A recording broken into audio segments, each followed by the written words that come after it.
www.wallac.pe, el portal de noticias de tu ciudad. WALAC, Wallac Noticias, la mejor información inmediata y veraz. Síguenos en Facebook y Twitter y suscríbete en nuestro canal de YouTube. www.wallac.pe, el portal de noticias de tu ciudad.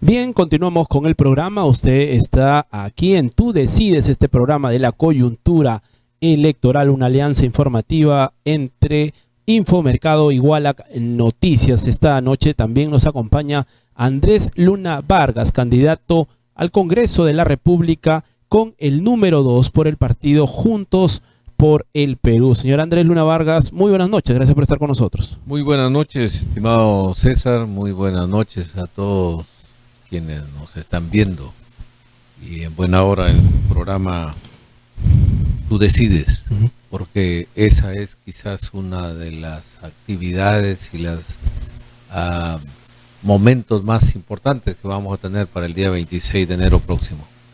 Don Andrés Luna, bueno, para muchas personas usted es un conocido ya en la arena política, fue senador en el 85 al 90, ¿no? Durante esta época recordada tristemente por los peruanos, ¿no? En la época del primer gobierno de Alan García, usted fue senador de la República, luego ha venido desempeñando algunos otros cargos sindicales. ¿Por qué volver al Congreso de la República? ¿Qué razones lo lleva a usted? Creo que la política se ha manchado al abandonar el nexo que siempre y de manera permanente debe tener con la ética, primero que nada. Segundo, creo que la política en la institución del Estado debe estar también acompañada de la representación. Y resulta que con el voto preferencial se fue alejando, se fue perdiendo lo que en primera intención tenía el apoyar esa decisión del voto preferencial, en tanto le daba al ciudadano, a la ciudadana la oportunidad de poder pasar por encima de las decisiones que quienes estaban en partidos imponían tal o cual lista. Ahora eso ha llevado, reitero, a una actividad individual, alejada del interés común, alejada del bien social, y vale lo que allí se negocia, allí lo que se apañe, allí lo que va a engordar el bolsillo.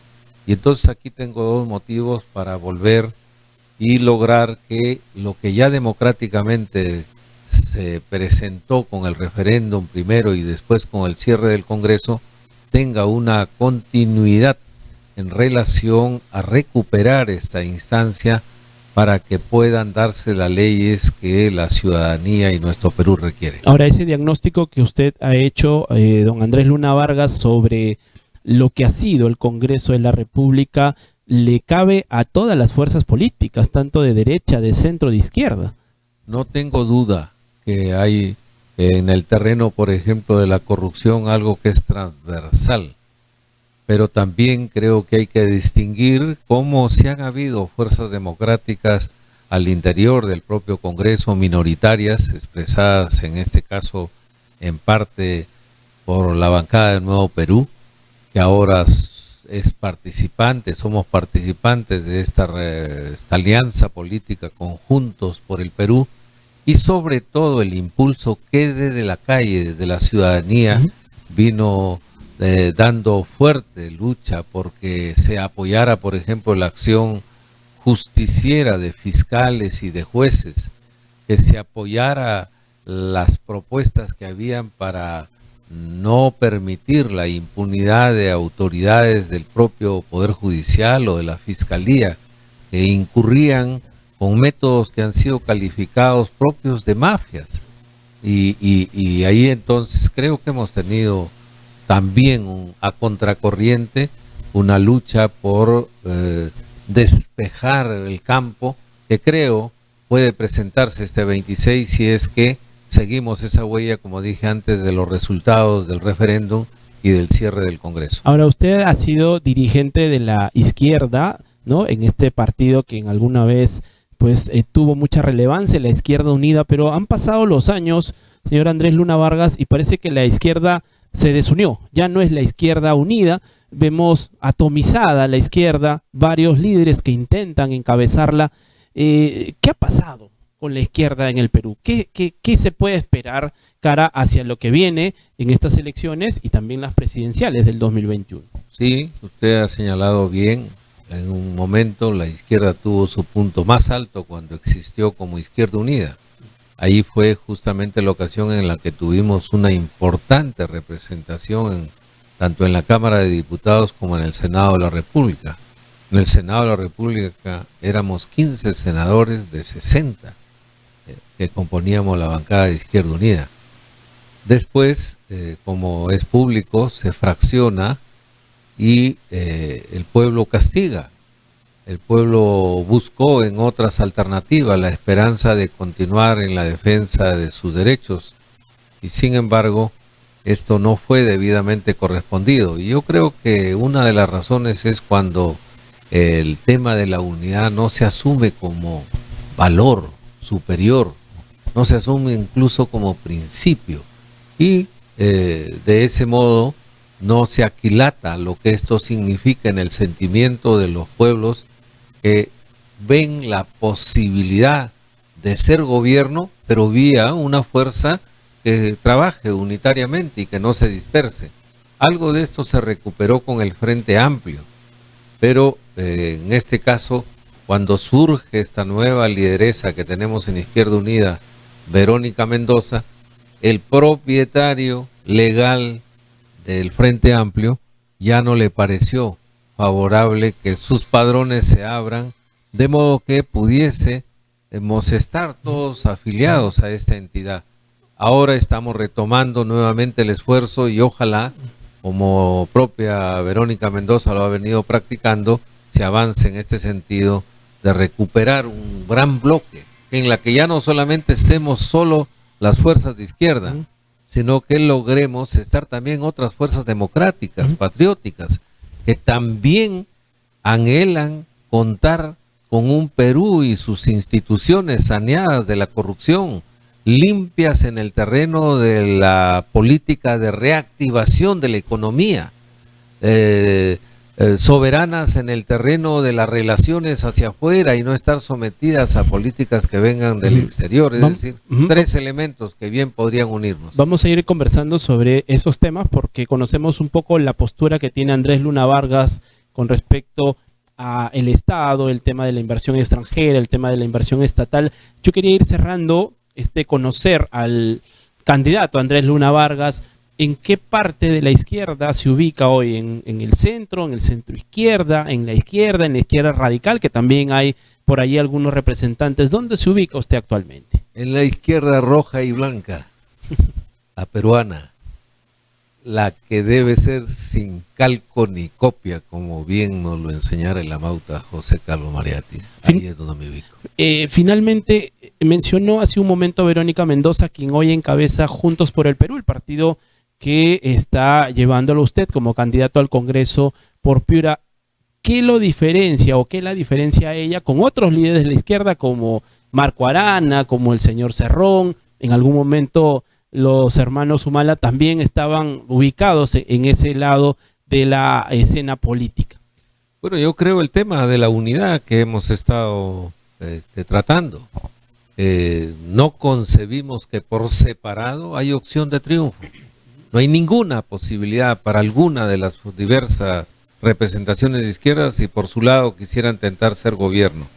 Y por eso ahí está la principal diferencia. Creo que hay otras, pero que quedan subsumidas en un espacio donde lo que predomina es las coincidencias. Queremos una nueva constitución, queremos un Estado en la que recupere sus posibilidades de participar en la economía, no para tener empresas, pero sí para ser un factor regulador. Por ejemplo, en el campo, donde yo especialmente me desenvuelvo, no podemos tener hasta el día de hoy los pequeños y medianos agricultores y nuestras comunidades crédito, porque sencillamente la Constitución que nos rige, en su artículo 60, señala que en este terreno de la economía solo puede el Estado jugar un rol subsidiario y con una ley que le autorice. ¿Y hasta dónde da esto cuando se ha intentado hacer ejercicio de esa norma constitucional? En el tema que estoy tratando del crédito al pequeño y mediano agricultura, tener un banco llamado agrobanco, pero no existe como tal, como banco, porque no tiene liquidez. ¿Y por qué no tiene liquidez? Porque el Estado no interviene. En el mismo terreno, para quienes están en la ciudad o en las actividades pesqueras, como pequeños, como medianos, que requieren crédito, tampoco hay una entidad donde el Estado juegue ese rol de promotor. De modo entonces que hay en este terreno una necesidad que nos une a la diversidad, no solamente de fuerzas de izquierda, sino en general, digo, a fuerzas democráticas y patrióticas, como para armar un buen bloque. Ahora, ya que está entrando al tema de las propuestas, justamente parte de lo que se piensa que podría discutir el próximo Congreso de la República es un inicio en las reformas constitucionales. Otros hablan de generar una nueva constitución, y el capítulo económico es uno de los más sensibles. El temor que siempre hay, señor Andrés Luna Vargas, es que el Estado quiera hacer empresa, porque hay algunas experiencias donde no nos fue bien como empresa y Estado. ¿Usted en qué punto se coloca dentro de este análisis del modelo económico y también de este temor a que el Estado haga empresa? Somos un país ahora, en el siglo XXI, inmensamente mayoritario de pequeños y medianos propietarios. Ahí está lo principal de los actores económicos, que el modelo económico neoliberal, al subsumir al Estado en el rincón de los rincones, sin que lo dejen de utilizar para obtener los decretos supremos y las normas que a ellos les convenga, es decir, a los grandes, no los atiende. ¿En qué rol?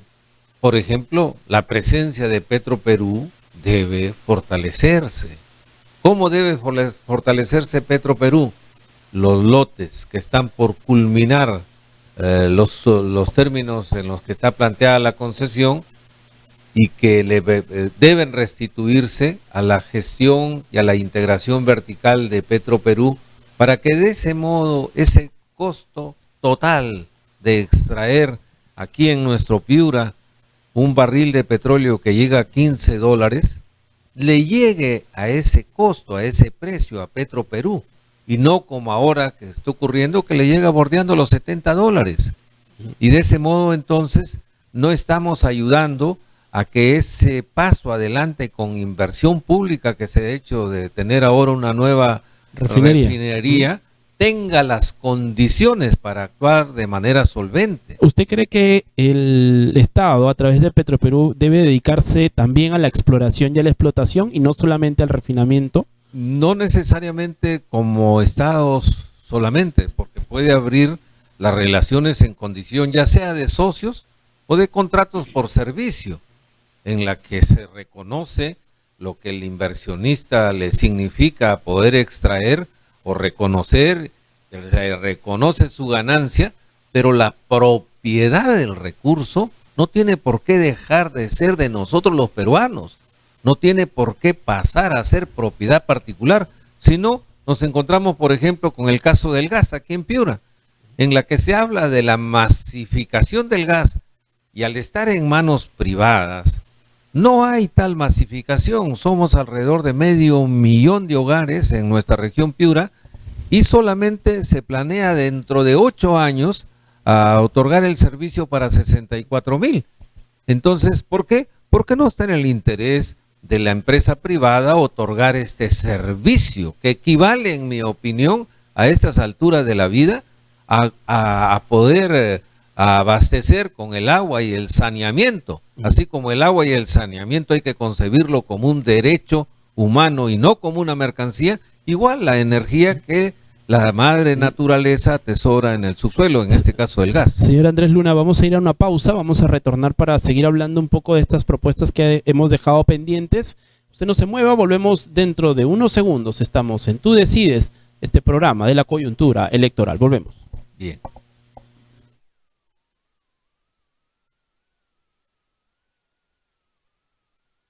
Con ustedes, Mario Quispe. Confía en mí, no te defraudaré.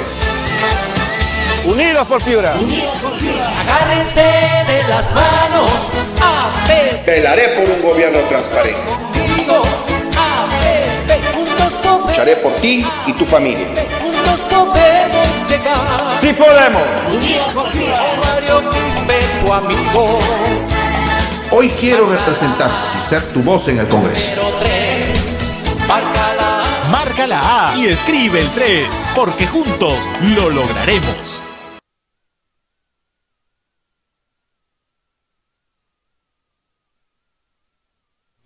Bien, continuamos con el programa. Nos acompaña Andrés Luna Vargas, candidato al Congreso de la República por la región Piura. Él va con el partido Juntos por el Perú. Y estábamos conversando sobre el tema de las inversiones en hidrocarburos. Se me quedó una pregunta, señor Andrés Luna Vargas. ¿Cómo empatar esa propuesta de usted de no correr la inversión privada en un escenario donde también los pescadores mantienen un temor ante la exploración de lotes petroleros que consideran puede generar contaminación en el mar y obviamente afectar la producción de recursos hidrobiológicos? No tengo ninguna duda que hay que estar con los pescadores, con los maricultores y todo tipo de inversionista que en este campo esté, porque la experiencia que las propias empresas que ahora están tratando con el Estado para conseguir estos lotes son las que tienen antecedentes, por ejemplo, en el Golfo de México, tremendamente negativas para afectar esa extraordinaria actividad que significa la pesca, la maricultura. Muchísimo más con esta bendición que el Creador y la Madre Naturaleza nos dona, ¿no? Para poder tener uno de los lugares de mar más ricos que puedan existir en el planeta Tierra por esta conjunción de la corriente de Humboldt y la corriente del Niño, los elementos que vienen también desde la Amazonía y que se descargan vía los cauces de nuestros ríos. Y de modo que si se trata de actividades de hidrocarburos en otros sectores, bienvenidas sean esas posibilidades de inversión. Pero ahí donde se contrapone en la que en el final del balance no es más lo que nos deja para el país y cada uno de nuestras gentes y habitantes y pueblos con el que lo componemos, creo que hay que seguir prefiriendo una actividad renovable, ¿no? Como es la de la pesca. Es decir, está en contra, digamos, de una inversión en el zócalo continental para exploración petrolera, aunque sí podría estar de acuerdo con una que esté en tierra, digamos. Sin ninguna duda. Allí hay que abrir posibilidades para que, reitero, sobre la base de un nuevo patrón energético, porque eso es lo que nos falta también. No tenemos política nacional energética que guíe las inversiones, que guíe la presencia del Estado. Predomina lo que venga por iniciativa privada. Ahora, esa negativa de esa inversión, don Andrés Luna Vargas, ¿no es un mensaje negativo para las inversiones? No, porque mire usted, en el caso de Chile, que siempre se toma el ejemplo, tenemos la empresa privada en la explotación del cobre más importante del mundo. Y esa empresa más grande en la explotación de cobre del mundo no es de propiedad y de gestión privada. es Codelco, es la empresa pública, porque hay recursos de carácter estratégico en la que, sabiendo tratar con el inversionista privado, debe primar el interés común, debe primar el interés nacional. Y creo que en este caso específico del petróleo, del gas y de nuestros minerales, esta es la guía para poder tratar con el capital privado. Bueno, podemos seguir hablando del tema de hidrocarburos y otro tipo de recursos, pero nos va a quedar corto el tiempo. Quería pasar a otro escenario que usted conoce muy bien, que es el tema agrario.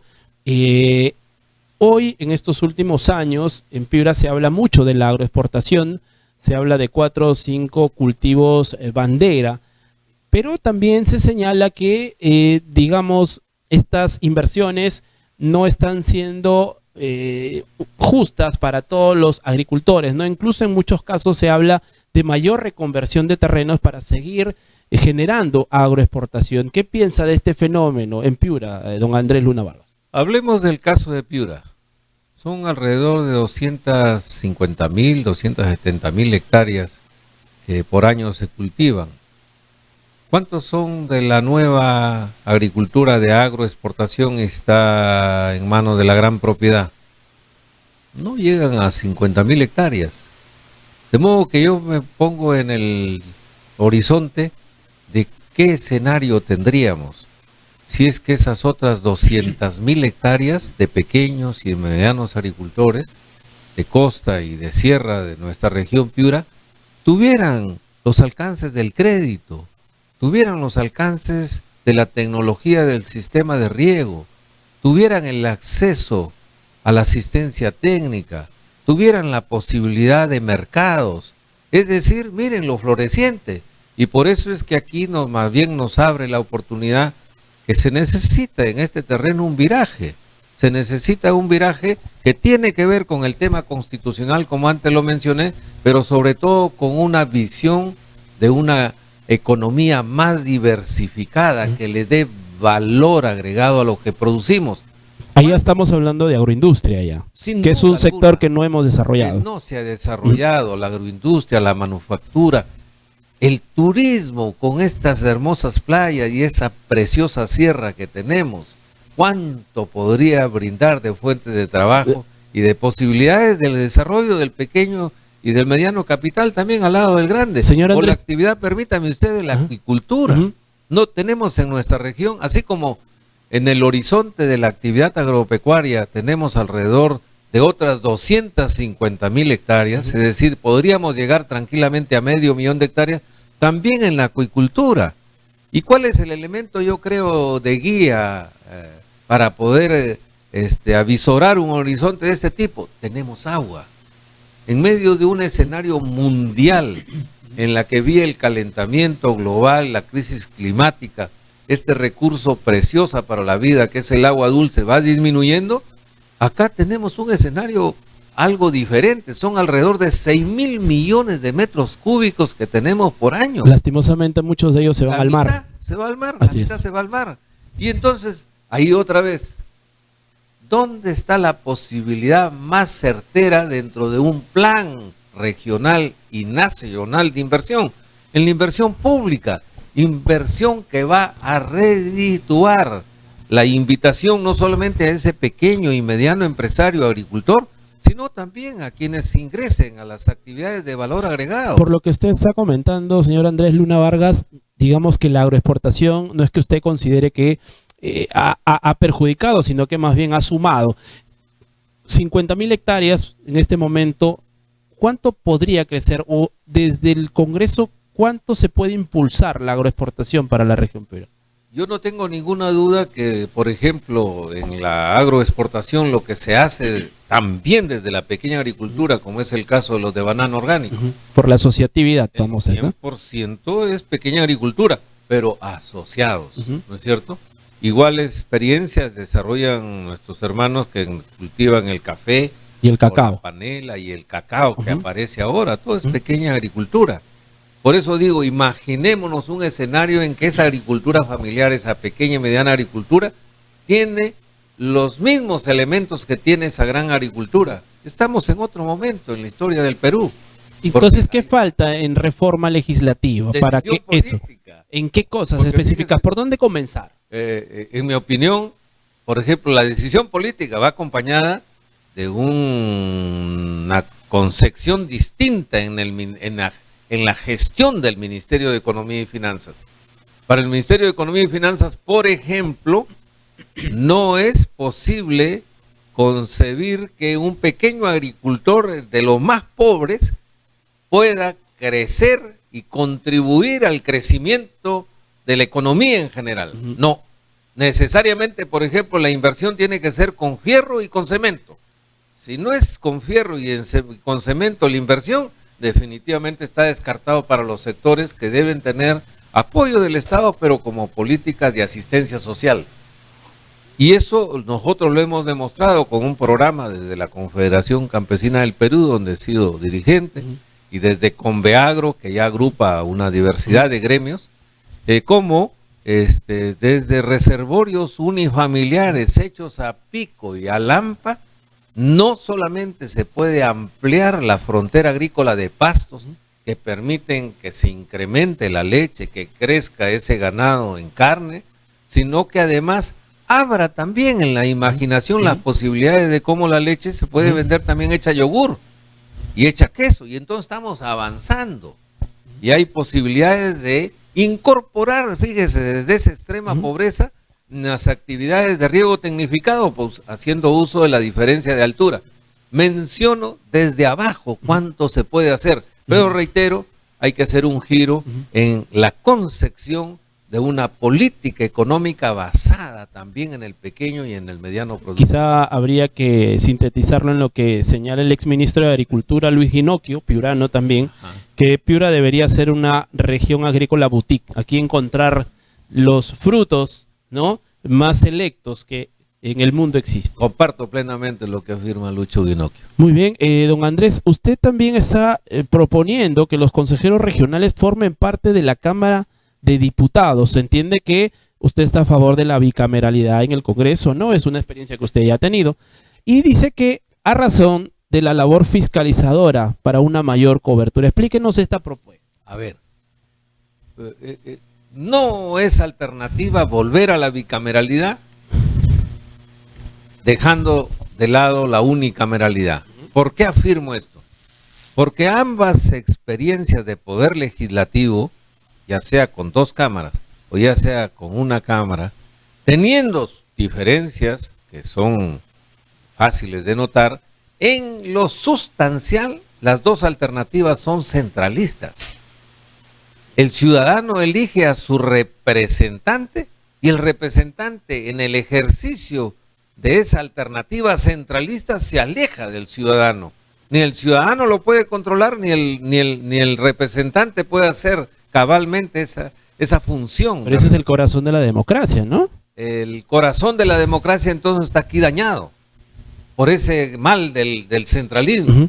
Y la propuesta que tengo, recogida de la experiencia primera de descentralización cuando existió la región Grau y otras regiones en nuestro país, es que cualquier entidad del Estado tiene posibilidades de descentralización a lo largo de la historia republicana, y la única entidad del Estado que nunca se ha descentralizado es el Poder Legislativo.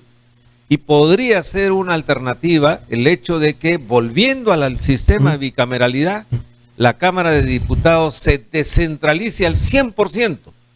Y ahí viene que no se necesita tener el gasto en un representante más. ¿Por qué? Porque para la Cámara de Diputados ya tenemos a lo que ahora son los consejeros, uno en general por cada provincia de nuestros respectivos departamentos, que ahora le llamamos regiones, que pasarían a tener las funciones plenas de legisladores, de fiscalizadores y representantes, y estarían funcionando en espacios macroregionales. Y entonces, ¿qué veríamos hacia adelante como un ejercicio de fortalecimiento de la institucionalidad y de la representación? Tendríamos a un ciudadano más cerca de su representante. Tendríamos las soluciones del norte del Perú dadas desde el norte del Perú, porque cualquiera se da cuenta que el norte del Perú tiene tremendas diferencias geográficas, culturales, etcétera, con el sur, o el sur con la Amazonía, don Andrés, o la Amazonía con la capital. Lo vamos a tener que cortar aquí, nos ha quedado corto el tiempo. Le pido por favor que en esa cámara usted envíe un mensaje a sus electores. Bueno, ustedes me conocen, lo de la tercera edad, y les pido que se comuniquen con sus hijos, con la nueva generación, con sus hijas, y les comuniquen cuánto hemos hecho en bien de cada una de las tareas que nos proponíamos sacar por delante. Esa es la voluntad con la que ahora queremos que el 26 de enero, marcando la JP, que es el símbolo de Juntos por el Perú, y que ven el tercer lugar de la cédula que va a tener 20 partidos, arribita estamos, marcándola, inmediatamente escribir el número 2, acompañado de cualquiera de 3 números que les hago conocer, que son representación de mujer, porque a esta altura de nuestra vida postulamos también la paridad y la alternancia, es decir, que vaya hombre y que vaya mujer. Y ese segundo casillero podría ir ya sea con el número 3 de Susana Seminario, con el número 6 de María Avences, que es la más joven candidata que creo tenemos aquí de todas las que postulan en nuestra región Piura y quizás del Perú, y sobre todo recomiendo a quien va con el número 7, Jackie García Rentería, que proviene de la Sierra de Piura, que se ha hecho profesora, trabaja en Sullana, con su esfuerzo se ha hecho abogada, y bien podríamos hacer una representación desde las filas de Juntos por el Perú, escribiendo también su número 7.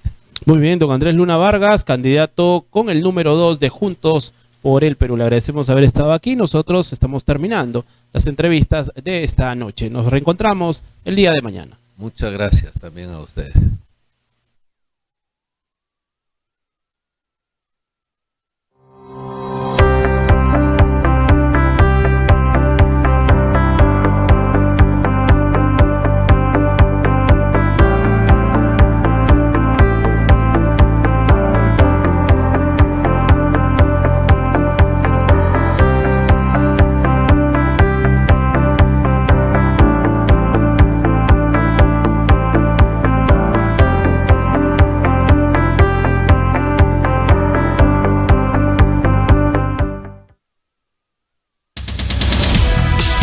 www.walac.pe, el portal de noticias de tu ciudad. WALAC, Walac Noticias, la mejor información inmediata y veraz. Síguenos en Facebook y Twitter y suscríbete en nuestro canal de YouTube.